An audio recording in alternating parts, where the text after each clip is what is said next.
Hello guys and welcome to the Football Masterclass.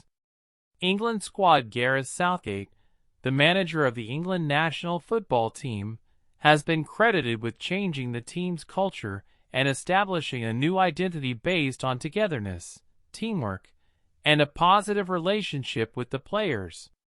However, questions have been raised regarding his approach to selecting players.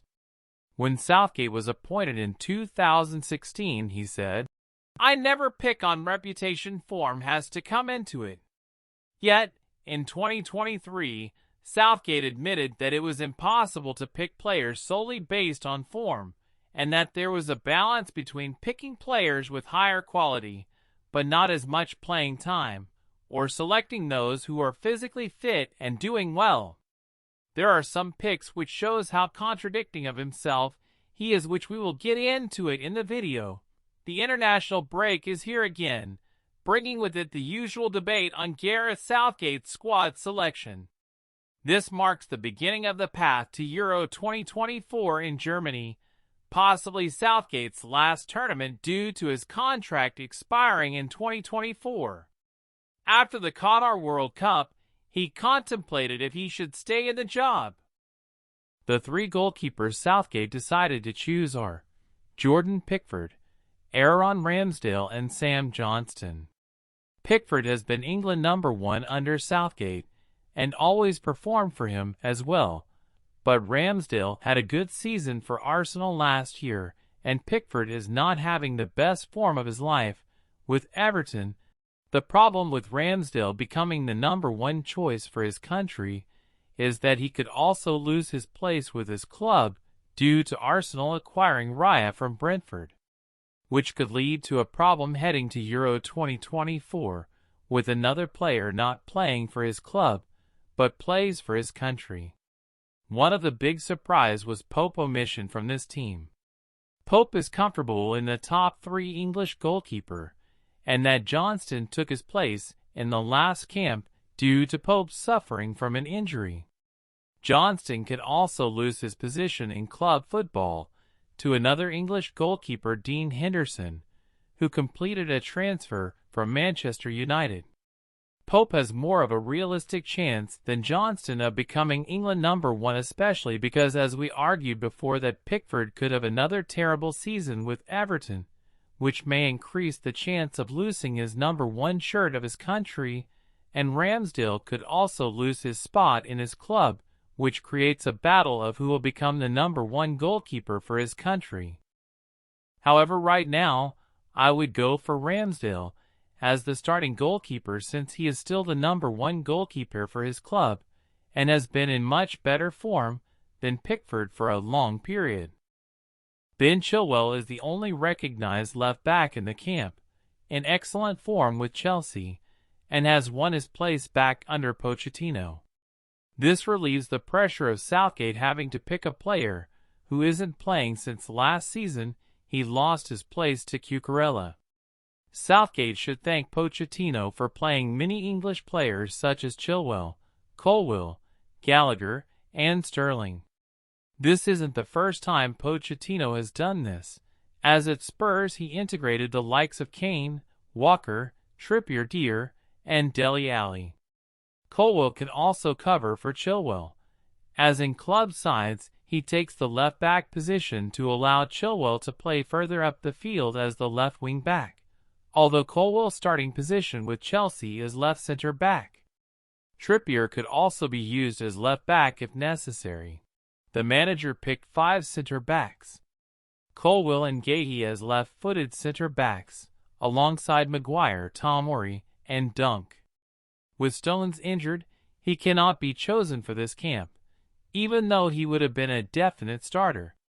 The manager's centre-back picks show how contradictory he is, choosing Maguire due to a lack of experience in this position, but not playing in club football and struggled last season.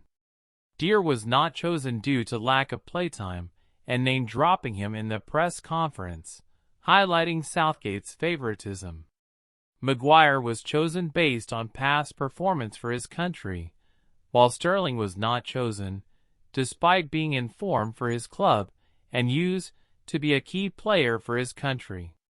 This emphasizes the incompetence and contradiction of the manager. Both Deere and Maguire should not have been chosen in this camp in order to give a message for his players. Maguire now should have more fear of losing his place in the starting 11, having to compete with Colwill and Gahey for the left center-back position. Tomori and Dunk returning to the group after one was omitted and the other got injured during the camp. Colwill and Tomori should be in the starting 11, and if there is a lack of experience, it is because Southgate has yet to use Tomori despite his excellent performance since moving to Milan. The manager should emphasize giving playtime to those who deserve it and not rely on favoritism. Right back position: Walker and Tripper are the two players chosen by Southgate since Trent plays right back for his club. However, Southgate last camp started using him in midfield, and even in the list published he was in midfield. Walker recovery pace really helps the team, especially Maguire if he plays. Walker also can give the option of playing as a right center back in a back three. However, Southgate usually play a back three against big teams, and not against teams that they are expected to beat like this camp. Tripper can also be cover for Chilwell as a left back, but also he can be option if he plays from set pieces. James would have been chosen most probably, but he has been injured. A player who started the season really good and could have been an option especially in Southgate's system is Wan-Bissaka, who is an excellent player when playing in a more defensive system. Kyle Walker should be the starting right back for England with his pace, experience in defense, and leadership, which due to Bruyne injury has become City's captain. However, Tripper is also a solid player in the squad as well. This is England's strongest position in terms of depth. According to Southgate, Rice is the only English defensive midfielder who has been playing as a pivot. Rice recently completed a £100 million move to Arsenal, and his only competition is Phillips, a player who has not played a single minute this season and only played a few minutes last season. Calvin Phillips played a crucial role in Euro 2020 road to the final. However, since joining Man City, he has seen little to no playing time and has also been plagued with injuries, disrupting his debut campaign with the club. Many players have struggled in their first season under Guardiola, unless they are exceptional like Haaland. Southgate still picked him during the World Cup squad despite playing only 14 minutes of competitive matches. However, in my opinion, he could have used Gallagher, who is already in the squad, and could have picked a player like Ward-Prowse. Rice is a shoo-in for the national team and will be definite starter. England will hope that he continues to under Arteta at Arsenal and become more comfortable with his team dominating the ball, which will help him to grow on the international. There are several options for center midfielders that Southgate could consider. Bellingham is a definite choice due to his form for his new club Real Madrid, where he is playing as a number 10 in a diamond and running further than the striker behind the defense, where he is on fire in Spain. Foden, Gallagher, Henderson and Trent are the other options for center midfield.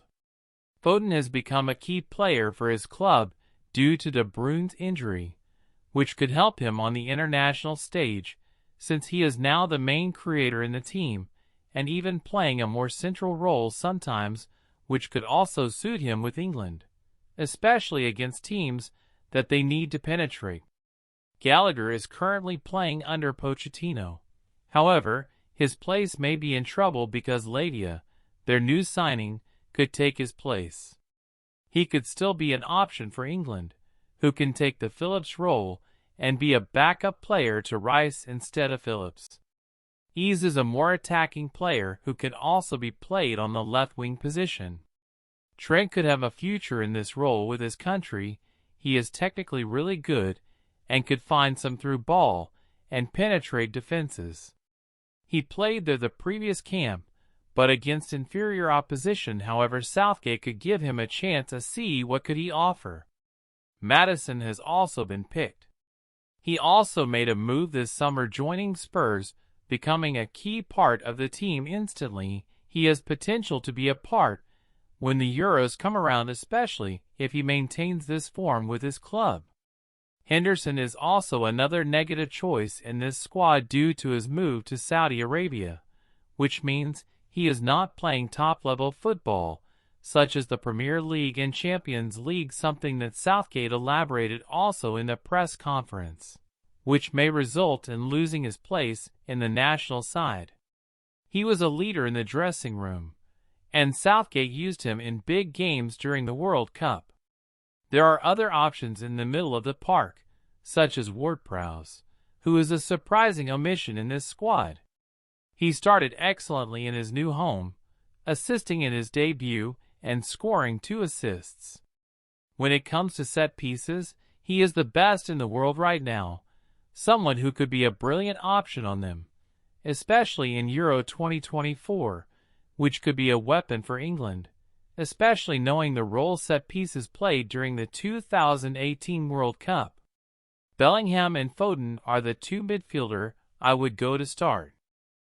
Saka is the only proper right winger in this team, which he deserved to start due to his performance for Arsenal, and also for his country. He has everything as a player, and could reach huge potential.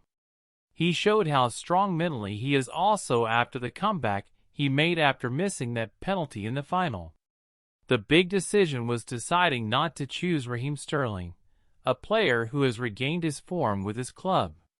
The omission of Sterling felt contradictory, as he was a huge part of the team that reached the final of Euro 2020 and also started the season well with Chelsea, and this could have been the camp where he also makes a comeback with his country.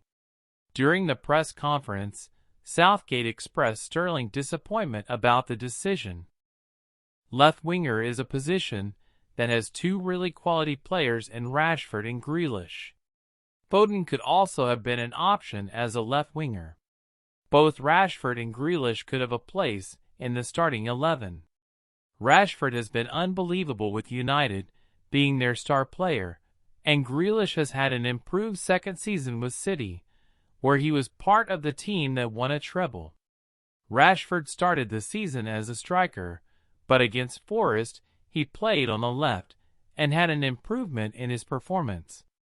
It is a 50-50 chance who starts between them. However, I would go with Rashford because, by Kane's likeness of dropping deep, he will open space up for a runner in behind. Harry Kane, Callum Wilson, and a new player who received his first call, Eddie Nketiah, will be joining the England team are the strikers. Nketiah has started off strong with Arsenal, scoring 2 goals in 3 appearances. Due to Ivan Toney's ban, there is a spot open for a striker, which is where Nketiah comes in.